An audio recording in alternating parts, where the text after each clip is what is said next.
hello, Madalyn. How are you today? I'm doing fabulous. So great to Okay. be here talking with you.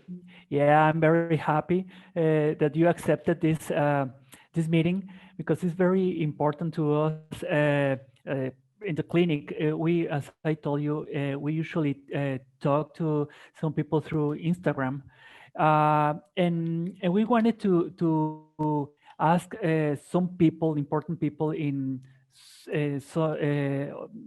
other parts in the world, vets who actually are doing natural treatments. Uh, for example, you are using, acupuncture first. We would talk a little bit more later, homeopathy, and now you're using hemp, especially in horses. So it's very interesting the way you treat. And let me introduce you to the people and tell them a little bit more about you. So, bueno, Ah, ¿cómo están? Mi nombre es José Luis Gutiérrez de Natural Vets. Como le estaba ahora el día de hoy vamos a tener a la doctora Madalyn Ward. Ella es una doctora en Nuevo México, actualmente está trabajando en Nuevo México. Ella trabaja con caballos, pero utiliza eh, homeopatía, acupuntura y hemp, CBD en caballos. Es bien interesante la manera que ella trata. Eh, bueno, nosotros la conocimos en un congreso y bueno, desde entonces se ha hecho una muy buena amiga. Ella también es amiga o muy conocida de una doctora muy querida por mí, mi mentora, la doctora Mona Boudreau. Ojalá en algún momento podamos tenerla con nosotros y pues bueno, vamos a platicar un poquito más con la doctora Madalyn Ward y pues bueno, vamos a ver cómo sale. Hello, Madalyn, how are you? I'm back. Excellent. Uh, well, introduce you. How did you start, or how did you wanted to become a veterinarian? Uh, what make you feel that Yeah. way? Mm-hmm. Well, I have always, as long as I can remember, absolutely loved horses and Mm-hmm. wanted to, be involved with horses in every way that I could. I originally was thinking I wanted to train horses, Mm-hmm. but after doing that briefly, I realized what a hard, thankless job that can be. And it just happened that I was working on a ranch that was owned by a veterinarian, and I Oh. had been working for him in his kennel. And my parents really, really wanted me to go to college. And my thing is, no, I don't want to go to college. I just want to do horses. And then I realized, I could like make my parents happy Uh-huh. and maybe have a way of working with horses that was not as hard as trying to train them. And so that's what got me into veterinary school. Okay, that's nice. So, did you actually train some horses, or just start to go to the medicine and treat them? Well, I was working and training horses, and didn't really have the skills, to be Okay. a horse trainer. But I Mhm. was breaking, young colts and riding horses that were difficult to ride, that nobody else wanted to ride, Mhm. and I wasn't making any money doing that. Okay. Yeah. And so I wanted to find a way that I could still be involved with horses. I loved horses. I wanted to, I knew my life needed to involve horses. Okay. And, so I wasn't initially thinking about being a veterinarian, but then when I went to veterinary school and saw how much I could do for horses as a veterinarian, then it's turned out to be just an incredible career for me. Yeah. Yeah. This correct. It's wonderful. As I told you, I used to be a horse veterinarian too for about 6 years. Yeah. But after a little while, I just decided to move to small animals, especially dogs right now. So yeah, that horses are great. I know. Yeah. I hear you. They're wonderful creatures. Oh yes, yes. Um, and for how long did you actually treat them as a veterinarian or conventional veterinarian? It was 10 years. I 10 gave years. it 10 solid years of studying and going to the meetings and talking to the experts, and read the veterinary text forward from front to back. And at 10 years, I felt like I should have been able to do more to help more horses. And I just had too many things that were chronic, that the horses weren't getting better, and I started looking for something else. Okay. And what the first meeting, or how I should say, how did you learn that you wanted to move to natural? You started with acupuncture, right?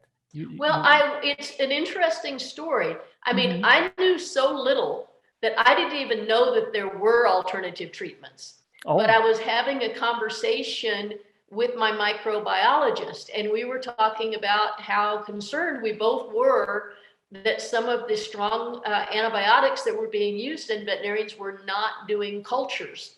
And we both felt like that was not going to turn out well. And so I knew I kind of had a kindred spirit in my microbiologist, and I kind of shared with her some of my general frustrations with veterinary medicine.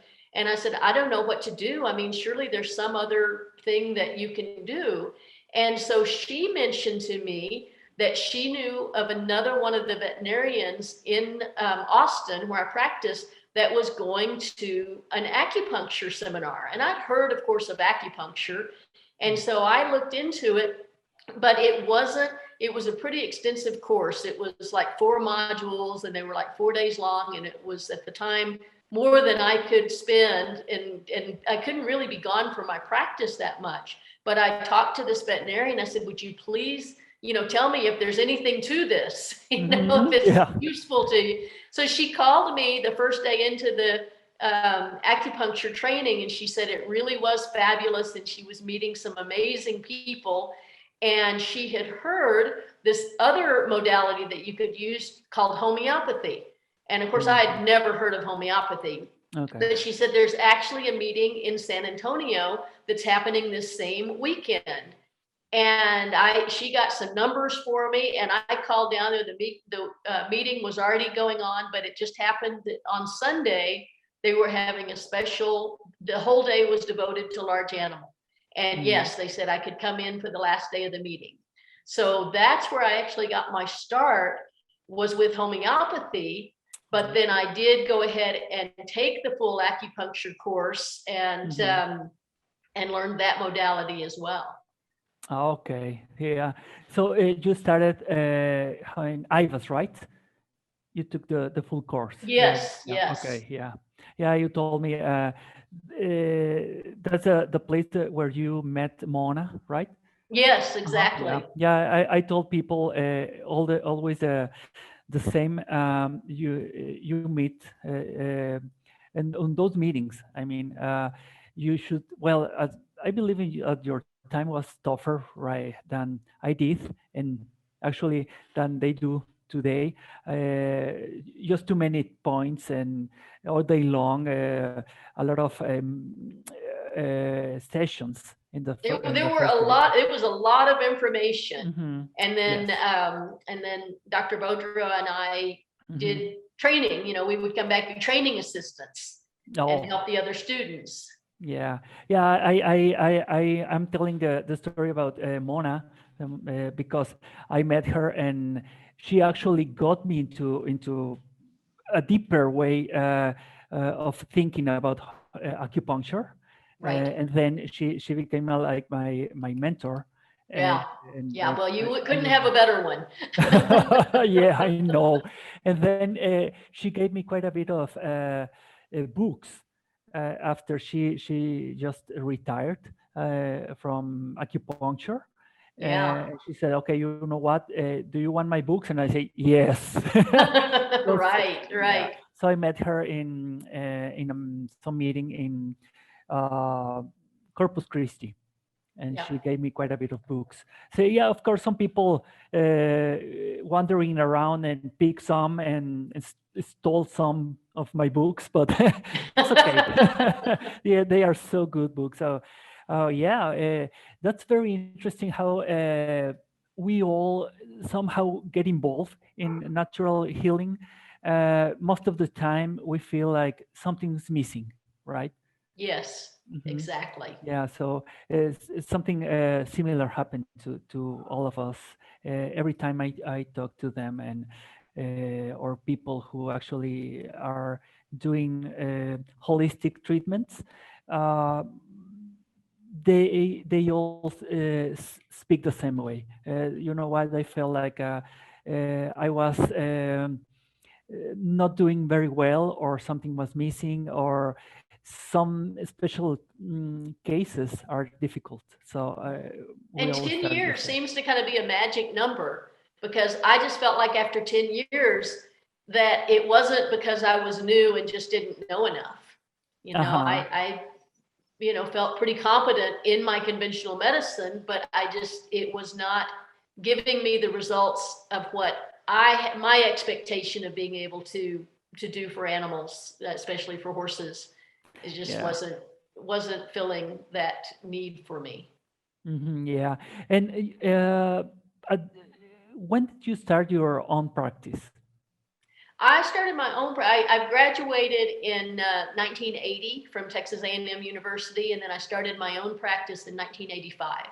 Oh, okay. So you're on your practice for quite a bit of time.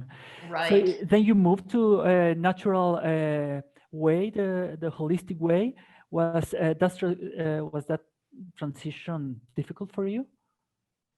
Was it what now? The Oh, the transition, transition. the transition. It was a gradual transition. I mean, I Okay. started just adding the alternatives in, the homeopathy and the acupuncture, but I still was doing surgeries and Mhm. vaccinations. And at that time, I was still working on dogs and cats and pot-bellied pigs and goats and cows and everything else. And the more I started doing the alternatives, the more I was having success with the cases that I was using the alternatives on, more so than my conventional Mhm. cases. And so I knew that that's what I really was in love with. So I gradually started shifting, and I started, and horses were my love as well. Mhm. So I eventually stopped working on the dogs and cats and the other farm animals and focused on horses, but still, doing conventional medicine as well. But then I got to a point where I was having enough cases with the alternatives, and people were actually seeking me out, and I was getting some referrals from other veterinarians, that I felt like that I could go full time doing that. And we had many more conventional veterinarians in the area than we had when I first started my practice. Mhm. And I felt very comfortable turning my conventional medicine clients over to I just felt like the other conventional vets were quite competent, and I wanted to focus on the alternatives. So that transition was probably over about a 5-year period Mhm. until I was the point where I said, I'm just, I'm not going to be the person that you call for your vaccinations and for your injuries. Just call me when you have a specific case that you want to have alternative treatments done with. Okay. Yeah, that's fabulous. Um, and then, how did you move from acupuncture to actually study homeopathy in your case? Right, right. Well, I was kind of learning several at the same time. Oh, really? Yeah, and because once I realized, I joined the Holistic Veterinary Medical Association, so I was going to all the meetings with the Holistic Association. Okay. I was going to every acupuncture training that I could find. I was going to every homeopathy training I could find. I mean, I was so excited to find something that was working the way I envisioned veterinary Mm-hmm. medicine to work. I was actually keeping animals healthy as opposed to just treating them when they were sick, or if they got sick, I was able to get them healthy quickly and in a way that was not invasive and that the animals seemed to appreciate. So I was learning everything, and I studied the chiropractic and just everything that was available. It was learning about nutrition and just adding it. And if the homeopathy wasn't, I couldn't figure out what homeopathic remedy to use, then I would use the acupuncture. And if I couldn't figure out what acupuncture, then I might do chiropractic, and just gradually kind of finding to the point now where when I see a case, I have a good feeling on what modality will work the best on that particular case. But the acupuncture is something that it's nice because now they have books with, you can talk to your clients, you can give them acupressure points that they can do at home, Yes. which is really nice. Yeah, especially in your case, because it's incredible how you treat horses all the way from New Mexico, and you travel to Texas, is visiting different people and cases. So you have to be able to leave people something to do, or some absolutely training, let's say something like that. Yeah. And my clients, because I practiced, I practiced in the same area for over 30 years. And then when I moved to Colorado and eventually New Mexico, I made a promise to my clients that I would continue to come back to Texas and work with them. And so I did that monthly for many years. I've just now retired, from making those monthly trips to Texas, but I feel good about it because my clients are such experts now, and they just rarely have they treat a lot of things themselves, minor things with using homeopathy or using acupressure points. And if they're not sure what to do, they'll call me, but they have a great set of, most of them have a lot of remedies that they keep on hand. They do incredible natural management programs with their horses. They have very clean diets for them. And the wonderful thing is that the horses just are rarely ever sick.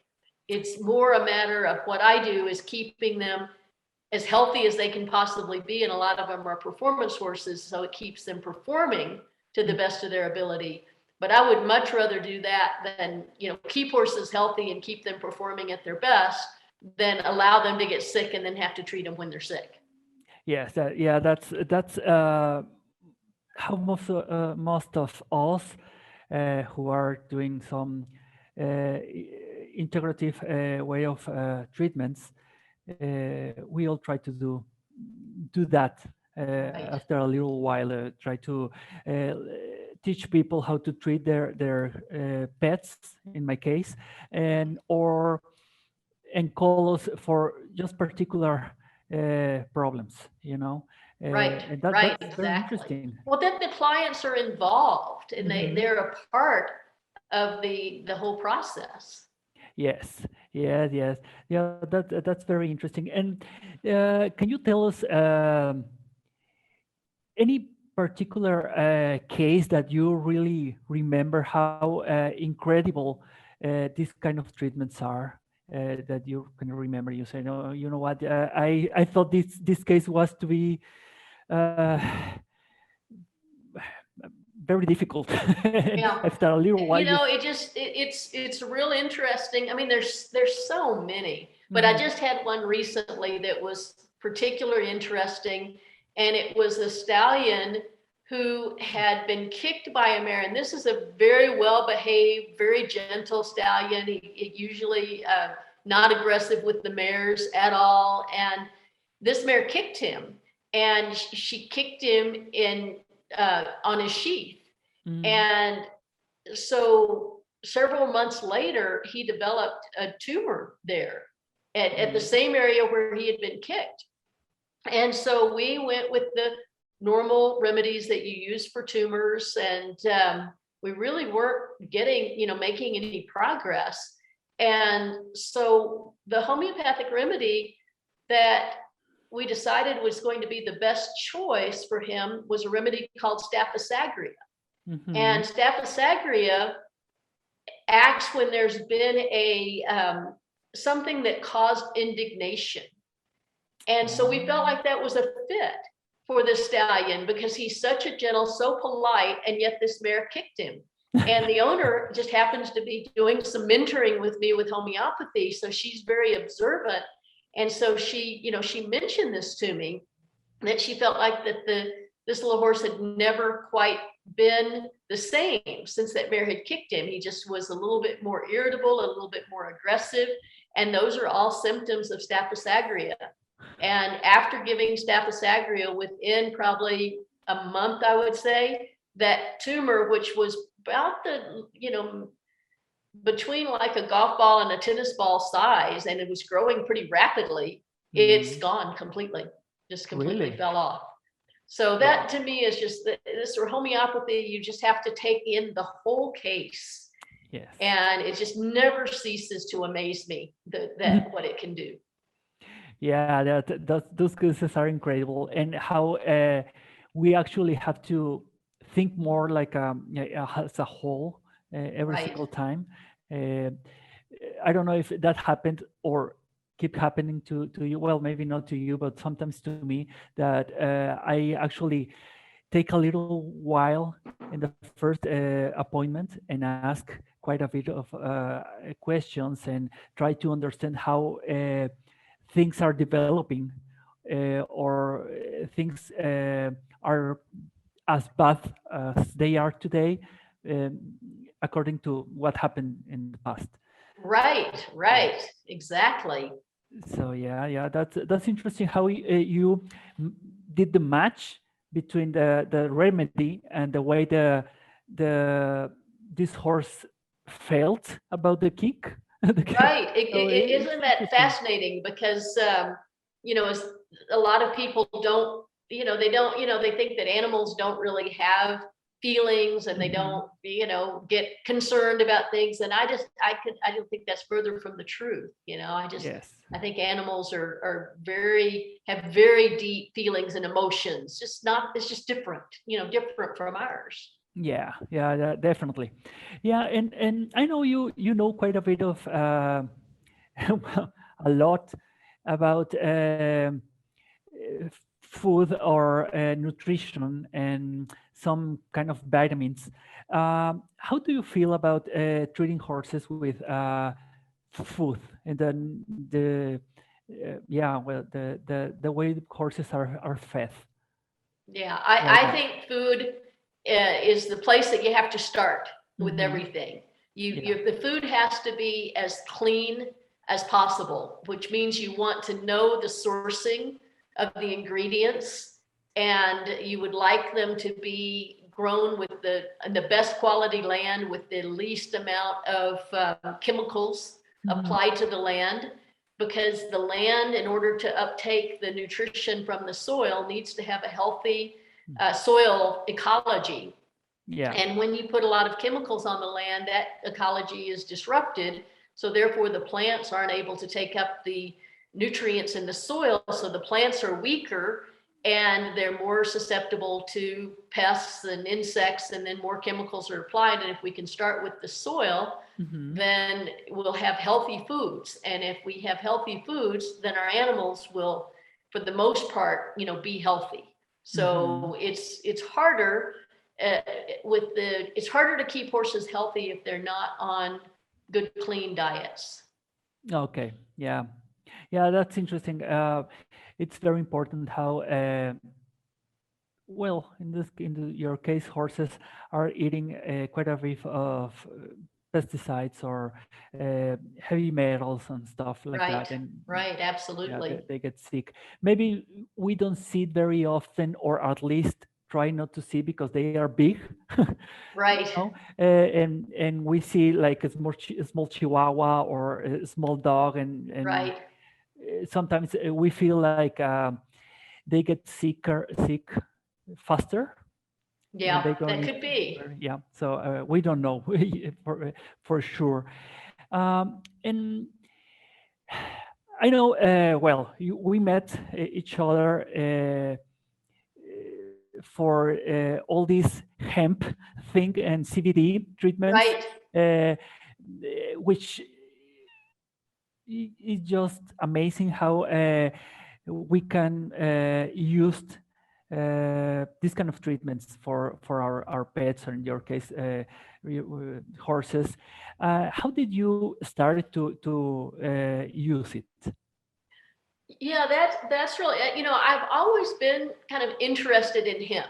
For Mm-hmm. some reason, it just, the plant itself, just what little I had studied about it, I just felt like it had so much to offer. And I was so frustrated that we had the law, that said that it couldn't be grown. Mm-hmm. And so when we had our farm bill in the United States that passed, I believe in 2018, and it now allowed hemp to be grown, I was really excited. And so I started looking at products and experimenting with feeding it to the horses. And truthfully, in the beginning, I was kind of disappointed. I was expecting to see more, Mm-hmm. but I think that I didn't know enough. And there were a lot of people that were using hemp, but we didn't, they were making products for animals, but we didn't really know. We didn't know how low the absorption rate Mm-hmm. was, and how to, a lot of the products were not consistent, in their quality. But, I finally found a company that some of the people that introduced me to the company, I had a lot of faith in, and I knew they'd done their research. And so I started using their product. I knew that it was standardized. I knew it didn't have any THC in it. And I started using that. And it also was processed in such a way that it made it more easily absorbed. So Mm-hmm. I could use the smaller doses, and yet that got into the bloodstream, because instead of being like 10% absorbed, it was more like 80 to 85% absorbed. So it was economical, for me to use. Yes. And then I started, really, and I'd never heard of the endocannabinoid system. Mm-hmm. It never been introduced to me. But when I started working with this hemp company, and they trained us on how the endocannabinoid system really is in control of all of our other systems, our digestive system, our immune system, all of those systems actually come underneath the endocannabinoid system. So as soon as I realized that, I thought, well, I'm always that person that's asking, well, so if this happened, what happened before that happened? And then what happened before that? When did this problem really start? And that's when I started realizing how many of the chronic symptoms that I was seeing was from imbalance in that endocannabinoid system. So it wasn't properly controlling the other systems. Yes. Yeah, that's very good to know. And uh, the first time we talked, and you actually introduced me to this all this endocannabinoid system, and actually told me what to read. Not Yeah, only told me, okay, this happens because this and that's it.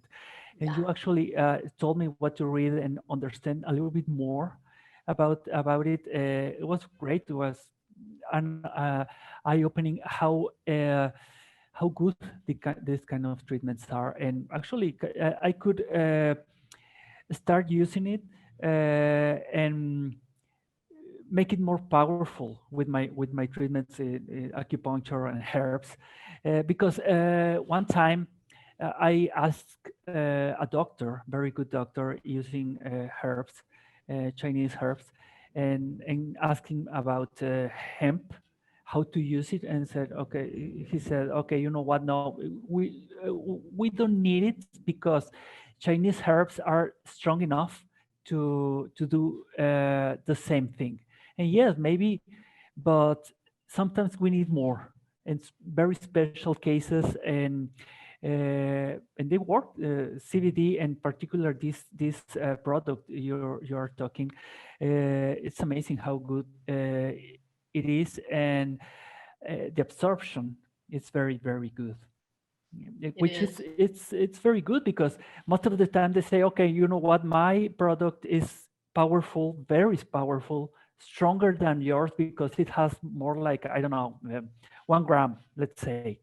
Right, And I say, okay, yeah, well, this one has, I don't know, the half milligrams as right, yours, but this one is powerful, more right, powerful than yours because the absorption and the way it works, how long it takes, how you have to give to your pet. So right, it's important how the difference between right, products. Yeah, right. you know. Yeah. So um, How about the dose?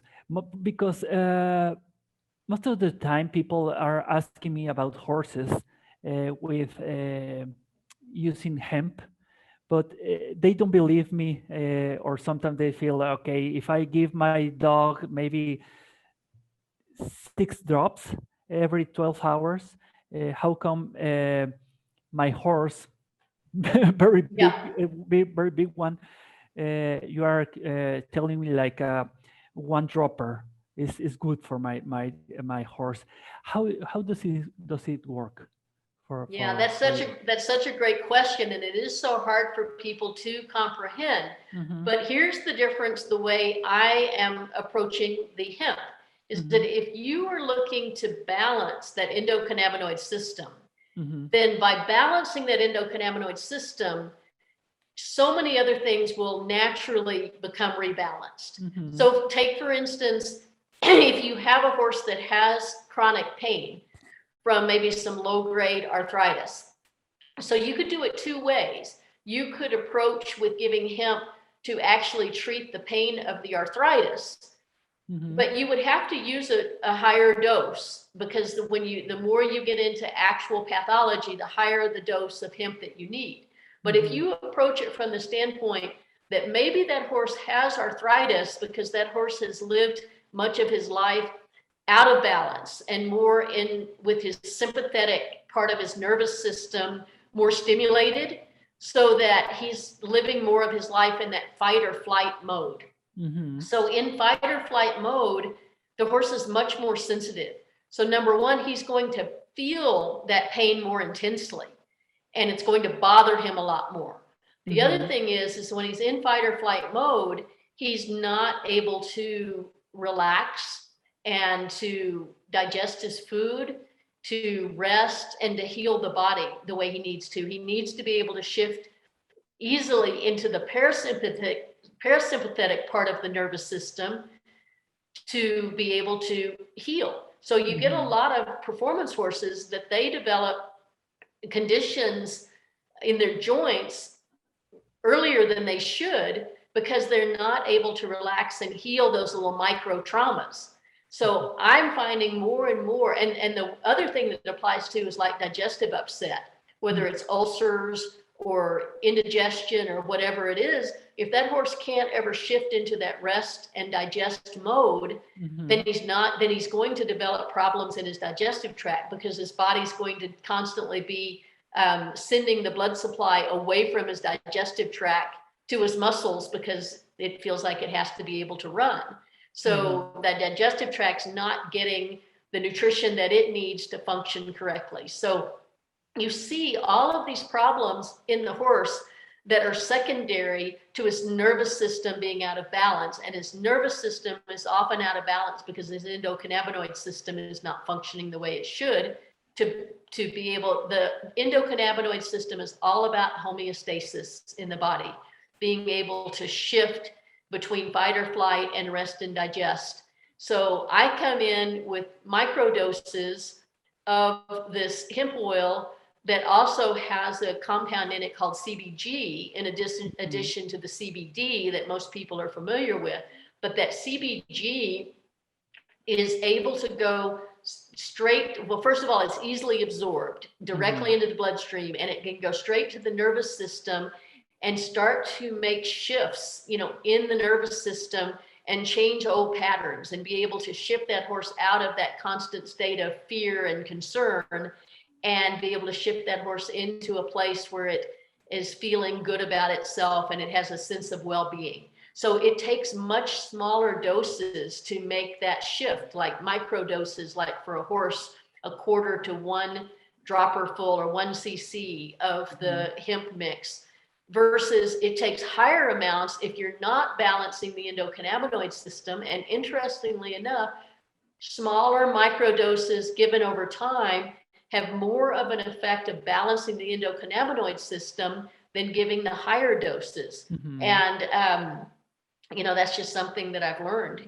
with time, and it's other scientists have seen the same thing. So uh-huh, I always start low on my dosing, and it makes it extremely economical.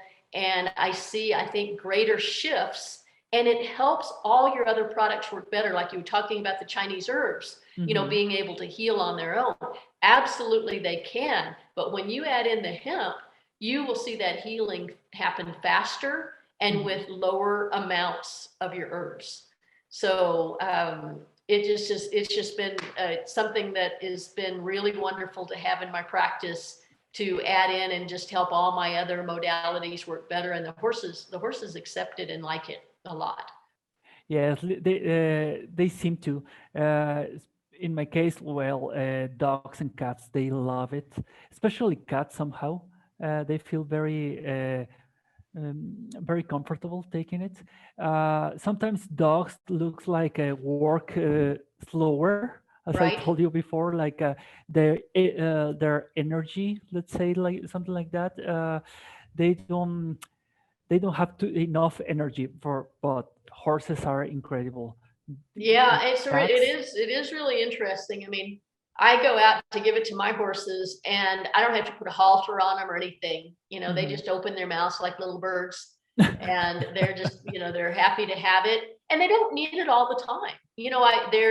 I gave it to them, and that's the nice thing about it too, is that sometimes when you're working for rebalancing that endocannabinoid system, you need to take a little break from the hemp. And you don't really know when that's going to be, but they'll take it very willingly. But then it's like they don't want it as much, or you're not seeing continued results. And so what I have found with talking with other people that have been, using hemp is like, just take a couple of days, maybe a week off, and then even go back. If you had worked up higher in the dose, you go back lower and you start over again. And that's so different from the way a drug works. And that's what people think of this as, that it's going to act like a drug, and it doesn't. It's just, that's not, I mean, it can, especially if you're using like an isolated CBD oil, but this hemp product that's more of a broad spectrum, it doesn't really work in the body like a drug. It works in the body really, I think, more like homeopathy and acupuncture work in the body. It works on an energetic level to bring back about balance. Yes, yeah, that's the main reason we are using hemp, mixing with herbs and sometimes acupuncture or even some drugs. Oh, absolutely. It's not, I mean, there are some interactions, with drugs, but they're not big, and it's very safe. Yes, especially for example, those cases we talked like seizures. We were having quite a bit of problems with some products over here in Mexico. People just couldn't find some products, Right. some drugs. So I told you, and we started to use hemp, and we saw results, incredible results. Right. So we started to use it more often, and it's interesting how it works, as you told me before, and we found that we shouldn't see it like a drug if we don't see too much. In dogs, we see that we shouldn't rise the dose. Sometimes we have to lower, Right. go lower and lower, or even just take off the hemp, and they feel better. Right. Yeah. Right. It's like you would do acupuncture, homeopathy. You try and match the potency with the vital force of the animal, and you don't just treat them every day continually. You treat them, and then as they start to respond, you treat less. Yes. And then if the symptoms start to return, you treat again. And it becomes kind of a dance, with what does the body need. Yeah, every body is different. Right, Yeah, absolutely. as you told me. Yeah, I learned quite a bit about it from you, and I thank you for that because it's been my pleasure. Yeah, I was taking a lot of lessons from you, and usually we talk every 15 days, right? Every Pretty much, couple yeah. of weeks, and share some cases. And every time we talk, we start talking about hemp, and then sometimes we go to finance and go back Right. to acupuncture, and it's very, very interesting how things get together every Right. time. So yeah, it's very good to learn and meet people from another another place, and how well you always treat, in your case, horses with hemp, acupuncture, some modalities we don't see very often in Mexico, in my case, uh, or even vets that mixing practice. Uh, we usually are like more horses, cows, or sometimes, in like my case, dogs, Right. small animals, and it's very, very difficult to see in Mexico uh, mixed practice, Right. uh, the way you usually treat, or Right. before. Right. Yeah. So yeah, I know you have a blog. Do you want to talk about a little bit more about that? I have two websites. A One website, yeah. is Uh-huh. holistichorsekeeping.com, and that's where the blog is. And on that blog, I've been writing articles for 20 plus years. Oh, And yeah. most of them are still on there, and they're into categories as far as whether it's nutrition or certain health conditions or behavior. Because one of the things I've gotten interested in is temperament typing, which goes back to Chinese medicine. Temperament typing in the animals based on 5-element theory. And so I also have another website called horseharmony.com.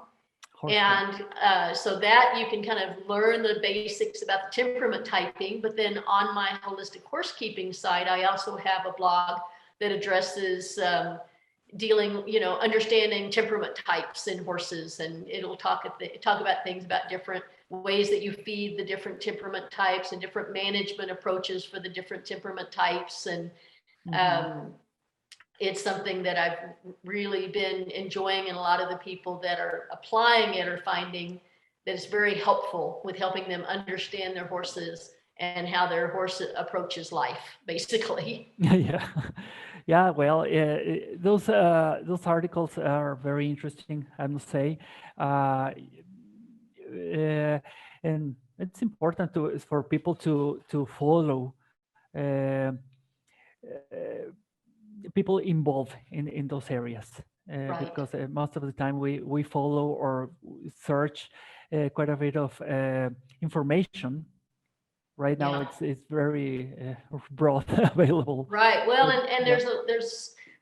information just comes at you from everywhere, these days, and most of it is good, but it's you kind of have to double check things, sometimes. But in a way, I think that especially the holistic side of things is getting such more attention, lately, as it well should. And so I think there's more holistic doctors that are feeling comfortable with posting their what they find and what works for them. And so we're all sharing that information, and it's and really, clients, that pet owners can find that information as well. And that's excellent. I know I've talked with some doctors, and they're like, oh, I hate it when my client goes on the internet and looks things up. And I don't feel that way. I would rather, that's where I've been sometimes forced to look at information that I didn't know about, and my clients will come to me with it, and I'm like, oh, I don't have time to really study that. But they're like, no, you really need to read this, and I'll go read it, and then it'll open up a whole nother area. Yes. Yeah, it's very usual for me to people to actually ask me about some article in the internet, and I'm happy to help them. Most of the time, as you say, that happens too over here. The vets are very angry that people Yeah. that actually ask about Yeah. something. and they say, "Oh, I feel like itchy Yeah, for well, when them." I first got out of vet school, I mean, I really thought that I'd learned everything about medicine in vet school. And so I was really dismissive, you know, to my clients when they would come to me with these new things. But I learned very quickly that pay attention because their animal is so important to them. And they were going out and finding, you know, I was obviously not helping their animal. And so I learned to appreciate that they came back to me and wanted me to continue to help, to try and help their animal, but they wanted to help me find ways to help their animal. Mhm. And boy, I wouldn't be on this path if it wasn't for those clients that said, no, I'm not, what you're doing right now isn't working. We need something else. And I didn't know what else. So I became appreciative. It's like, you know, show me, you know, help me find, you know, what else. And yeah, so it's been, yeah, it becomes a collaboration and the animals benefit. Yes, yeah, that's.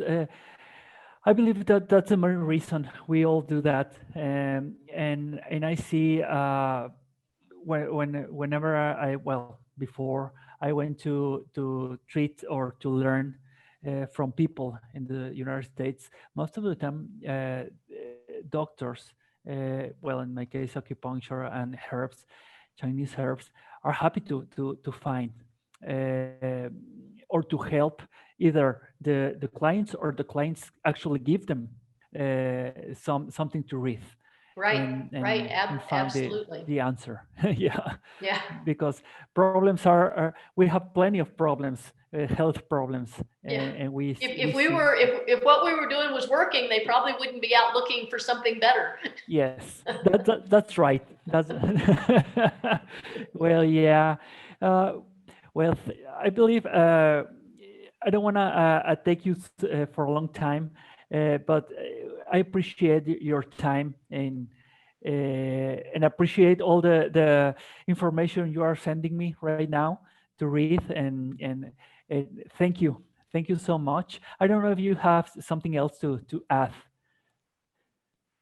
Well, I think we've pretty much covered. I think the only other thing that I would say that has been such a joy for me with going on this holistic path, and including, you know, the acupuncture, the homeopathy, and now, you know, the nutrition, the hemp, is how appreciative the animals are for this approach.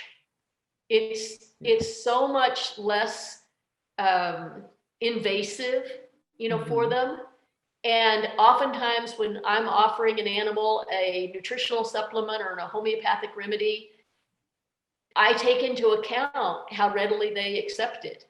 And so now the animal, the client's involved in the process, and now the animal is involved as well. And they just seem to appreciate that so much. And I know you do that with yours too. We've talked about it, and it's just such a different approach. And I just feel so blessed to have found this path. And it's really been great working with you and visiting with you and sharing our cultures. I've really enjoyed it. Yes, well, yeah, me too. Me too. Really, I really appreciate your time. And every time we talked, I actually take something very, very important and learn quite a bit.